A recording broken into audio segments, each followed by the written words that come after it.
Hello friends, welcome to civil services target. இந்த வீடியோவில் September 23க்கான Hindu editorials பேஜை நம்ம தமிழில் டிஸ்கஸ் பண்ண போகிறோம்.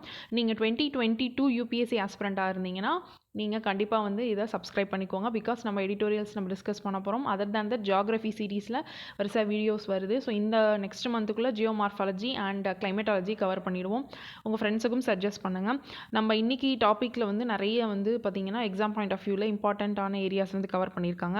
ஃபர்ஸ்ட் ஒன் கொலிஜியம் சிஸ்டம், அதில் இருக்கக்கூடிய ப்ராப்ளம்ஸ் பற்றி பேசியிருக்காங்க. செகண்ட் ஏரியா பார்த்திங்கன்னா இன்ஃப்ளேஷன் மெஷர்மெண்ட்டில் இருக்கக்கூடிய ப்ராப்ளம்ஸ்.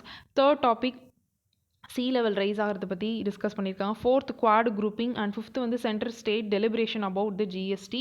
ஸோ நம்ம ஃபஸ்ட்டு குயிக்காக வந்து டாப்பிக்குள்ளே போயிடலாம். So first one about collegium system என்ன டாப்பிக்காக பேசியிருக்காங்க, this judicial selection needs more than a tweak. So இதில் வந்து கொலிஜியம் சிஸ்டம் இருக்கு இல்லையா, ஸோ அதை பற்றி கொடுத்துருக்குறாங்க. அதில் இருக்கக்கூடிய ப்ராப்ளம்ஸ் என்ன. So for that first we need to understand the background. இப்போ நம்ம வந்து எப்படி வந்து அப்பாயின்மெண்ட் ஆஃப் ஜட்ஜஸ் வந்து நடக்குது அப்படிங்கிறப்ப நம்ம வந்து அது ஹிஸ்டாரிக்கலாக பார்த்தோன்னா செப்பரேஷன் ஆஃப் பவர்ஸ் அப்படிங்கிறது நம்மளுடைய கான்ஸ்டியூஷனில் இருக்கக்கூடிய ஒரு பெட்ராக் பிரின்சிபல், ரொம்ப வந்து முக்கியத்துவம் வாய்ந்த ஒரு பிரின்சிபல் அப்படின்னு சொல்கிறாங்க. ஸோ இப்போ நம்ம வந்து செப்பரேஷன் ஆஃப் பவர் அப்படிங்கிறப்ப முக்கியமான 3 பில்லர்ஸ் ஆஃப் அவர் டெமோக்ரஸி இருக்குது: legislature, executive and judiciary. So ஒன்றுக்கும் ஒன்றும் வந்து பார்த்திங்கன்னா விலகி இருக்கணும். ஒன்றுக்கு ஒன்று வந்து கான்ஸ்டன்ட் செக்ஸ் அண்ட் பேலன்சஸோடு இந்தியாவில் வந்து இயங்கிக்கிட்டு இருக்கணும். ஒரு பர்டிகுலர் செக்மெண்ட் இன்னொரு செக்மெண்ட்டை ரொம்ப வந்து என்ன பண்ணக்கூடாது, ஆக்கிரமிக்கக்கூடாது. So separation of powers is an important சொல்லியிருக்காங்க. பட் இது வந்து அப்பாயின்மெண்ட் நடக்கும்போது இதில் எப்படி பேலன்ஸ் பண்ண முடியும், ரொம்பவுமே வந்து ஜுடிஷியரியை வந்து தள்ளி வச்சிடக்கூடாது. அதில் ஒரு செக்ஸ் அண்ட் பேலன்ஸும் இருக்கணும். அதே சமயம் அவங்களுடைய முடிவுகளில் அதிகமாகவும் தலையிடக்கூடாது. ஸோ அந்த பேலன்ஸ் வந்து எப்படி இருக்கணும் to ensure the independent judiciary. ஏன்னா ஒரு டெமோக்ரஸி அப்படிங்கிறப்ப ஜுடிஷியரியோட இண்டிபெண்டன்ஸ் வந்து ரொம்ப முக்கியம். இப்போ கான்ஸ்டிடியூஷன் ஃப்ரேமர்ஸ் வந்து யோசிக்கிறாங்க. அப்போ வந்து டாக்டர் அம்பேத்கர் வந்து என்ன டிஸ்கிரைப் பண்ணுறாங்கன்னா ஒரு மிடில் பாத் எடுப்போம் அப்படின்னு சொல்லிட்டு. ஸோ அப்போ நம்ம கான்ஸ்டியூஷனில் என்ன இருக்குது அப்படிங்கிறத பார்க்கணும். த பிரசிடென்ட் ஆஃப் இந்தியா தான் என்ன பண்ணுவார் அப்படின்னா அப்பாயின்மெண்ட் பண்ணுவார். ஸோ நமக்கு ப்ரிலிம்ஸில் கொஸ்டின் கேட்பாங்க, நம்ம லக்ஷ்மிகாந்தில் எப்படி வந்து ஜுடிஷியரியோட அப்பாயின்மெண்ட் நடக்குதுன்னு ஒரு வாட்டி நீங்கள் வந்து போய் பார்த்துக்கோங்க, ரீட் பண்ணிக்கோங்க, and then come back to this editorial. அப்போ நமக்கு ஈஸியாக புரியும். ஸோ சுப்ரீம் கோர்ட்டோட ஜட்ஜஸ் அப்பாயின்மெண்ட் பண்ணுறது by the president of India தான். President of India in consultation with the chief justice of India. இது வந்து நம்மளுடைய கான்ஸ்டியூஷனில் கொடுத்துருக்க வார்த்தை. ஓகேங்களா? In consultation with the CJI and other such judges that he deems it. அவர் சொல்லக்கூடிய அதர் ஜட்ஜஸோடையும் சேர்ந்து என்ன பண்ணுவாங்க அப்படின்னா அப்பாயின்ட் பண்ணுவாங்க. தி ஹை கோர்ட்ஸ் இருக்காங்களா, ஹை கோர்ட்ஸ் உடைய ஜட்ஜஸ் அப்பாயிண்ட் பண்ணுறது by the president. Same president தான் அப்பாயிண்ட் பண்ணுவார். இது கன்ஃபியூஸ் பண்ணிக்கூடாது. பிகாஸ் ஹைகோர்ட் ஜட்ஜஸ் வந்து கவர்னர் அப்பாயிண்ட் பண்ணுறாரு அப்படிங்கிற மாதிரி ஏதாவது வந்து ஸ்டேட்மெண்ட் கொடுத்தாங்கன்னா அது வந்து ராங் நமக்கு. சரிங்களா? So appointed by the president in consultation, இங்கே தான் யோசிக்கணும். இன் கன்சல்டேஷன் வந்து சிஜேஇ சேம் இதே தான். பட் இங்கே என்ன ஒரு மாற்றம்னா with the CJI also governor of the particular respective state இருப்பாங்களா, அதையும் ரெஃபர் பண்ணிக்குவாங்க. Chief justice of that court, CJI of that high court இருப்பாங்களா, 3 பேரை ரெஃபர் பண்ணி other judges of the high கோர்ட்டை வந்து அப்பாயிண்ட் பண்ணுவாங்க. புரியுதுங்களா? இந்த கேஸ் ஆஃப் ட்ரான்ஸ்ஃபர் இதுதான் இப்போ முக்கியம். ஏன்னா வந்து நியூஸில் வந்து ட்ரான்ஸ்ஃபர்ஸ் வந்து அதிகமாக இருக்குது. அப்போ நமக்கு வந்து ப்ரிலிம்ஸில் கொஸ்டின் கேட்பாங்க, transfer of the judges by யார் நடக்கும்னா பிரசிடென்ட் தான் ட்ரான்ஸ்ஃபர் பண்ணுவார். May move a judge from one high court to another after consulting the CJI. ஓகேங்களா? ஸோ இந்த 3 பாயிண்ட்டும் ரொம்ப ரொம்ப இம்பார்ட்டன்ட். இது வந்து கிவன் இன் தி கான்ஸ்டிடியூஷன், அதுவும் புரிஞ்சுக்கணும். ஒரிஜினல் கான்ஸ்டியூஷனில் எப்படி இருந்துச்சு அப்படிங்கிற வார்த்தையும் பார்த்துக்கணும். இப்போ வந்து பார்த்தோன்னா சின்ஸ் 1933 சுப்ரீம் கோர்ட் வந்து இப்போ first judges case, second judges case, third judges case அப்படின்னு சொல்லிட்டு 3 கேஸில் மூலமாக தான் கொலிஜியம் சிஸ்டம்னு ஒன்று வந்து எவால்வ் ஆகும். ஸோ அவங்க என்ன சொல்லுவாங்கன்னு பார்த்தீங்கன்னா கன்கரன்ஸ் அண்ட் கன்சல்டேஷன் ஒரு வார்த்தை இருக்கும். இப்போ சிஜேயோட கன்சல்ட் பண்ணி தானே பிரசிடென்ட் வந்து அப்பாயிண்ட் பண்ணுறாரு. அப்போ இது எப்படி புரிஞ்சுக்கணும் அப்படின்னா செகண்ட் ஜட்ஜஸ் கேஸில் என்ன சொல்லிடுவாங்கன்னா இன்டர்பிரட் மீன் கன்கரன்ஸ். கன்சல்ட் பண்ணுறீங்கனாலே அவர் என்ன சொல்கிறாரோ சிஜேஏ அவங்க என்ன சொல்கிறாங்களோ அதை கண்டிப்பாக வந்து பிரசிடென்ட் வந்து கண்டிப்பாக வந்து என்ன பண்ணணும், அப்பாயிண்ட் பண்ணியே ஆகணும். கன்கரன்ஸ், இவர் சொல்கிறத செஞ்சே ஆகணும் அப்படிங்கிற மாதிரி கொண்டு வந்துருவாங்க. புரியுதுங்களா? ஜஸ்ட் கன்சல்ட் மட்டும் கிடையாது, இவர் என்ன சொல்கிறாரோ அதை செய்யணும். பிரசிடென்ட்ங்கிறவர் சிஜே என்ன சொல்கிறாரோ அவங்கள அப்பாயிண்ட் பண்ணணும். இது அப்புறம் ஃபர்தராக எவால்வ் ஆகி தேர்ட் ஜட்ஜஸ் கேஸ்க்கு அப்புறமா தான் வெறும் சிஜேஐ மட்டும் இல்லை, அவரோட வந்து ஒரு சிஸ்டம் ஆஃப் ஒரு குரூப் ஆஃப் ஜட்ஜஸ் இருப்பாங்க, அவங்களாம் சேர்ந்து ப்ரொப்போஸ் பண்ணுவாங்க. ஸோ அந்த ஜட்ஜஸோடைய நேம்ஸ்லேருந்து தான் உங்களுக்கு என்ன பண்ண முடியும், பிரசிடென்ட் வந்து அப்பாயிண்ட் பண்ண முடியும். Such a system will be called as a collegium. So the court wound up creating a whole new process. இது வந்து புது process for making appointment of and transfers. இது வந்து கான்ஸ்டியூஷனில் சொன்ன விஷயம் கிடையாது. இது வந்து அதுக்கப்புறம் எவால்வ் ஆன ஒரு சிஸ்டம். இங்கே வந்து நோட் பண்ண வேண்டியது என்னென்னா, ஜுடிஷரி மெம்பர்ஸை வந்து அப்பாயிண்ட் பண்ணிக்கிறாங்க. அதுதான் நோட் பண்ண வேண்டிய விஷயம்.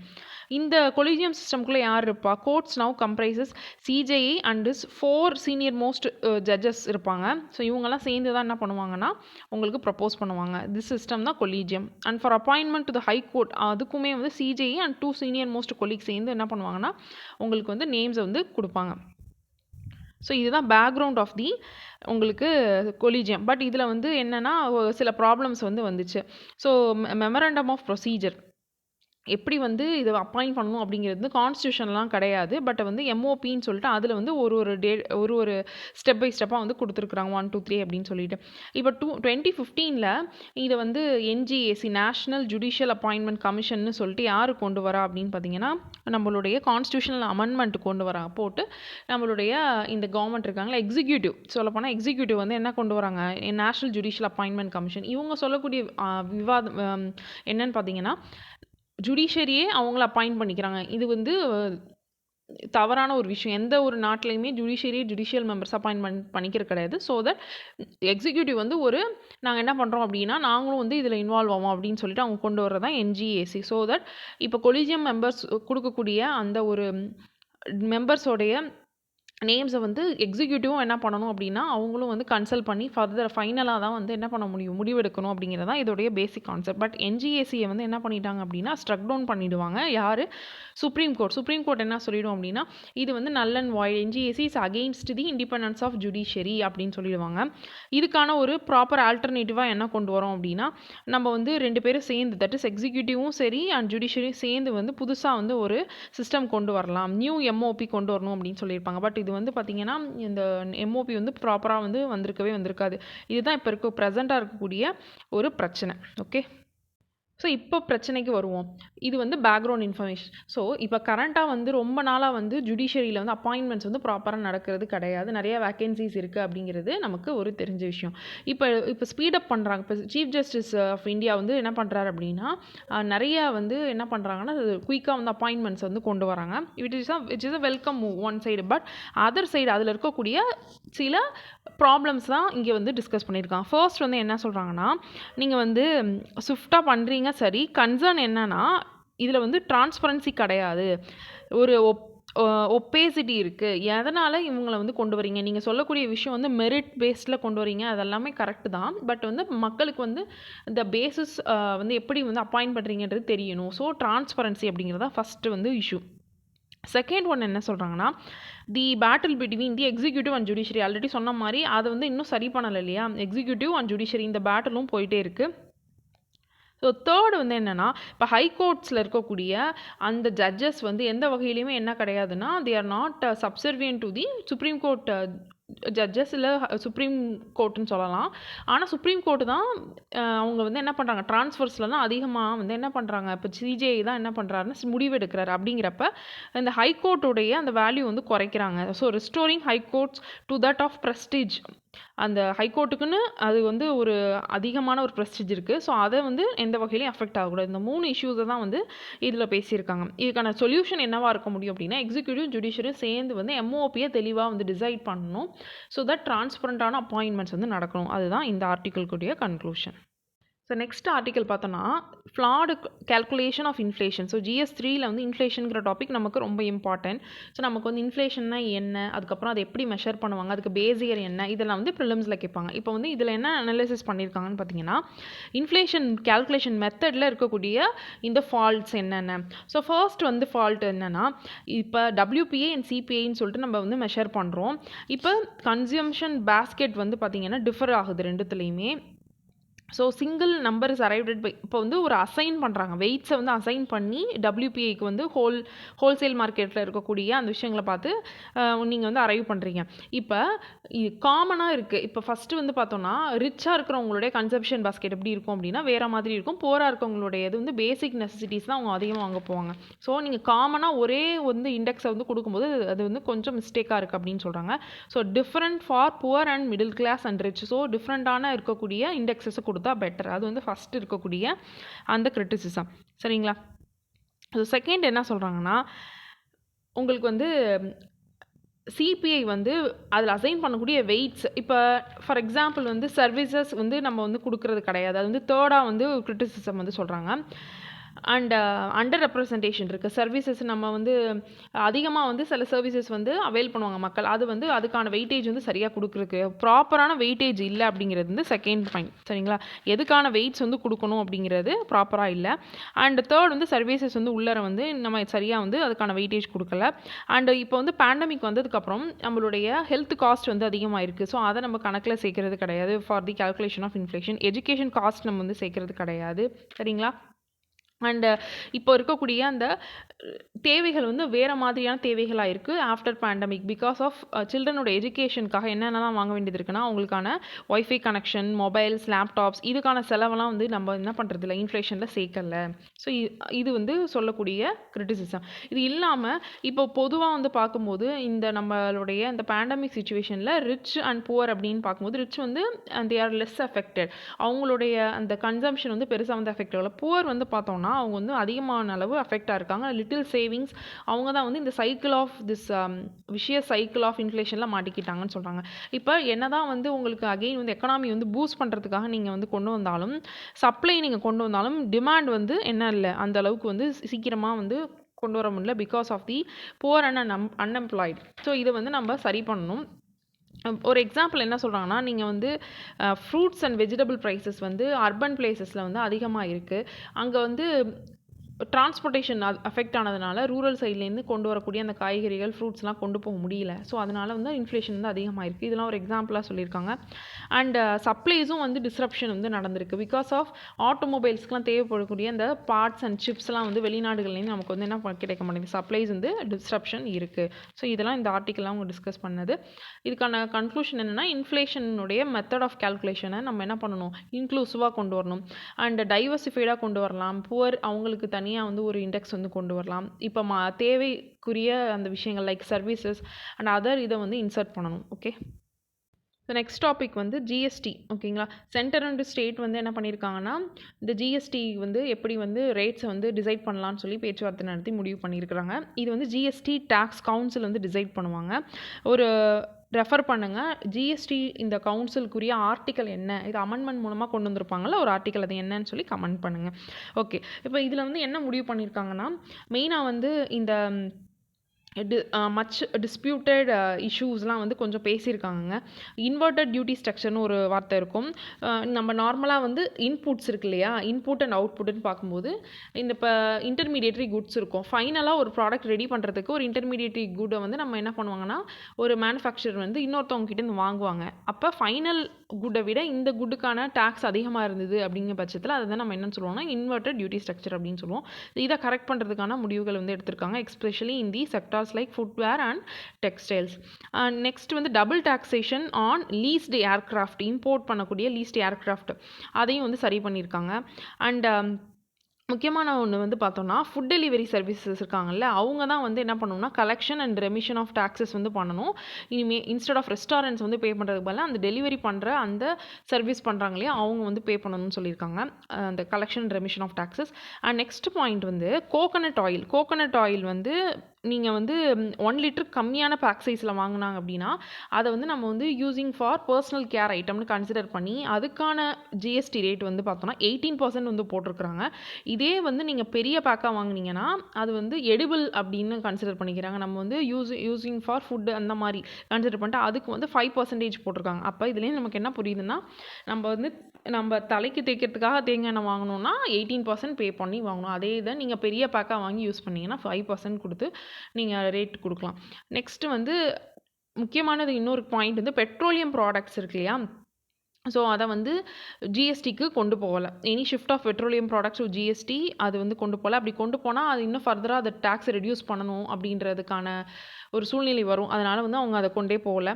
And then one more thing, இப்போ ஸ்டேட்ஸ் வந்து இன்னும் கொஞ்சம் நாள் கழித்து என்ன பண்ணிடுவாங்கன்னா, அவங்களுக்கான அந்த இந்த ஜிஎஸ்டி மூலமாக ஒரு வருமானம் வரும் இல்லையா, what they will call as compensation. So compensation வந்து இப்போ ஜிஎஸ்டி இன்ட்ரடியூஸ் பண்ணதுலேருந்து 5 இயர்ஸ் வரைக்கும் சென்ட்ரல் கவர்மெண்ட் கொடுக்குறேன்னு சொல்லியிருப்பாங்க. ஸோ அது முடிய போகும் பட்சத்தில் ஸ்டேட்ஸ்க்கு வந்து பாதிப்பு ஏற்படும். ஸோ அதனால வந்து ஸ்டேட்ஸோடைய ஒரீஸை வந்து யார் இங்கே அந்த இடத்துல தீர்த்து வைக்கணும், சென்ட்ரல் கவர்மெண்ட்டும் தீர்த்து வைக்கணும். கன்க்ளூஷன் என்ன சொல்லியிருக்காங்க, நிறைய வந்து ஃபியூவல் டாக்ஸஸ் இந்த மாதிரி அதில் போடக்கூடிய விஷயங்களை வந்து பேசி தீர்த்துக்கணும். Begin tax on fuel taxes and other வந்து இஷ்யூஸை வந்து பேசி தீர்த்துக்கணும். ஸோ நம்ம வந்து இது வந்து என்னன்னு சொல்லலாம்னா, ஃபெட்ரலிசம் வந்து சக்ஸஸ் ஆகணும் அப்படின்னா சென்ட்ரல் அண்ட் ஸ்டேட் கவர்மெண்ட் வந்து என்ன பண்ணணும்னா கண்டினியூஸாக வந்து டாக்ஸ் பண்ணி வந்து பிரச்சனைகள் இருந்தால் அதை வந்து சரி பண்ணிக்கணும். மெயினாக வந்து இஷ்யூஸ் வந்து இந்த இடத்துல வந்து பெட்ரோலியம் அண்ட் அது இட்ஸ் ரிலேட்டட் டாக்ஸஸ் வந்து மக்களுக்கு வந்து ஒரு பெரிய பர்டனாக இருக்குது. Next article sea level rise is certain அப்படின்னு சொல்லியிருக்காங்க. ஸோ climate சேஞ்ச் அதோட எஃபெக்ட்ஸ் வந்து நமக்கு கொஷின் வந்து இருக்குது. அண்ட் ஜாகிரஃபியில் வந்து effects of the climate change on flora and ஃபவுனான்னு ஒரு டாபிக் இருக்குது. இப்போ அது வந்து ரீசெண்டாக வந்து ஐபிசிசியோடைய ஒரு ரிப்போர்ட், இது ரொம்ப ரொம்ப இம்பார்ட்டண்டான ஒரு ரிப்போர்ட்.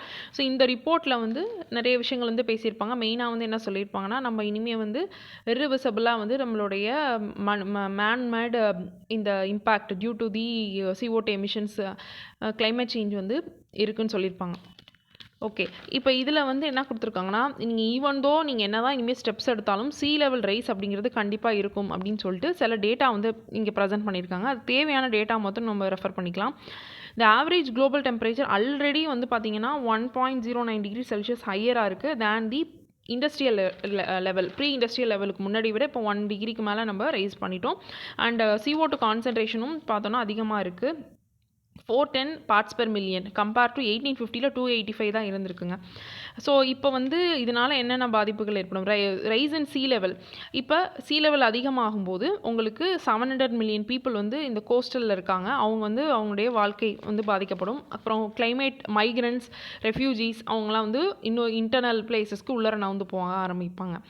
அண்ட் இதோட ரீசன்ஸ் என்ன சொல்கிறாங்கன்னா, ice sheets in Greenland and அண்டார்டிகாவில் வந்து கிளேஷியர்ஸ் ஐஸ் ஷீட்ஸ்லாம் வேகமாக வந்து மெல்ட் ஆக ஆரம்பிக்குது. கொஞ்சம் ஸ்லைட்டாக நீங்கள் டெம்பரேச்சர் அதிகமானாலே அங்கே வேகமாக வந்து மெல்ட் ஆக ஆரம்பிச்சிடும். இதுக்கான டெக்னிக்கல் டேர்ம்ஸாக வந்து இவங்க சொல்கிறது என்னென்னா, thermal expansion glacier and ice sheet melt அப்படின்னு சொல்லியிருக்காங்க. அண்ட் ஸோ இதுக்கு ஒரு டேர்ம் வந்து MICI means the marine ice cliff instability. So MICIனா மெரைன் ஐஸ் இருக்குல்ல, அதோடைய இன்ஸ்டெபிலிட்டி. இப்போ எந்த அளவுக்கு வந்து நீங்கள் இன்க்ரீஸ் பண்ணுறீங்களோ டெம்பரேச்சர், ஸோ அந்த அளவுக்கு இன்ஸ்டெபிள் ஆகி அந்த ஐஸ் அந்த கிளிஃபே வந்து பிரேக் ஆகி மிதக்க ஆரம்பிச்சிடும். அண்ட் தென் நமக்கு sea level வந்து வேகமாக வந்து இன்க்ரீஸ் ஆக ஆரம்பிச்சிடும். ஸோ கன்க்ளூஷனாக இதில் பார்க்கும்போது நம்ம கோஸ்டல் இந்தியாவை பொறுத்த வரைக்கும் நம்ம கன்க்ளூஷனாக பார்க்கும்போது CRZ that is coastal regulation zone rules இருக்கும். எந்த அளவுக்கு வந்து கடலுக்குலேருந்து அந்த கோஸ்டல் லைன்லேருந்து உள்ளர வரைக்கும் நம்ம வந்து இன்ஃப்ராஸ்ட்ரக்சர் டெவலப்மெண்ட், ஹவுசஸ்லாம் எப்படி பில்ட் பண்ணலாம் அப்படிங்கிற அந்த ரெகுலேஷன் இது வந்து ஸ்ட்ரிக்டாக ஃபாலோ பண்ணணும். அப்போ தான் வந்து நம்ம எந்த அளவுக்கு இன்வெஸ்ட்மெண்ட் அதில் போடுறோமோ பாதுகாக்க முடியும்.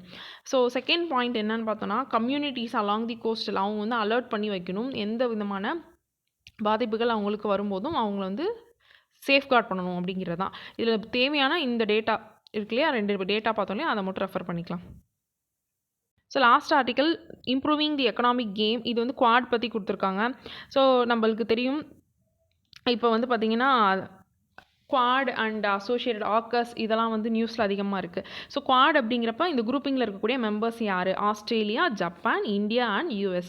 ஸோ இவங்க வந்து இந்த வாரத்தில் ஃபிசிக்கல் சம்மிட்டாக, அதாவது விர்ச்சுவலாக இல்லாமல் வந்து மெம்பர்ஸ் வந்து மீட் பண்ண போகிறாங்க. ஸோ இதில் யூஸ்வலாக வந்து இவங்களுடைய காமனான வேல்யூஸ் என்னென்னு பார்த்தோன்னா, இவங்க வந்து டெமோக்ரஸிஸ், எல்லாமே வந்து டெமோக்ரஸிஸ் அண்ட் ஓப்பன் எக்கனாமிஸ். இவங்க வந்து open and free navigation in the Indo Pacific அதுக்கு வந்து பேசக்கூடியவர்கள். அண்டு என்னென்ன இதெல்லாம் கோஆப்ரேஷன் இருப்பாங்க அப்படின்னு பார்த்தீங்கன்னா, cyber space, critical technology, quality infrastructure investment இதை பற்றிலாம் பேச போகிறாங்க. இதில் ஒவ்வொரு நாடாக கொஞ்சம் டிஸ்கஸ் பண்ணியிருப்பாங்க. US பொறுத்த வரைக்கும் இந்தியாவோட செகண்ட் லார்ஜஸ்ட் FDI இன்வெஸ்ட்மெண்ட் கொண்டு வரவங்க.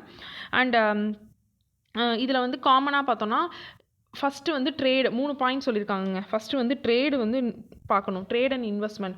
எந்த ஒரு நாடுகளுக்குள்ளுமே நட்பு நாடுகளாக இருந்தால் அது வந்து ட்ரேடும் அதிகமாக ட்ரேட் அண்ட் இன்வெஸ்ட்மெண்ட் அதிகமாக இருந்துச்சுன்னா கோஆப்ரேஷன் எப்போயுமே நல்லாயிருக்கும்.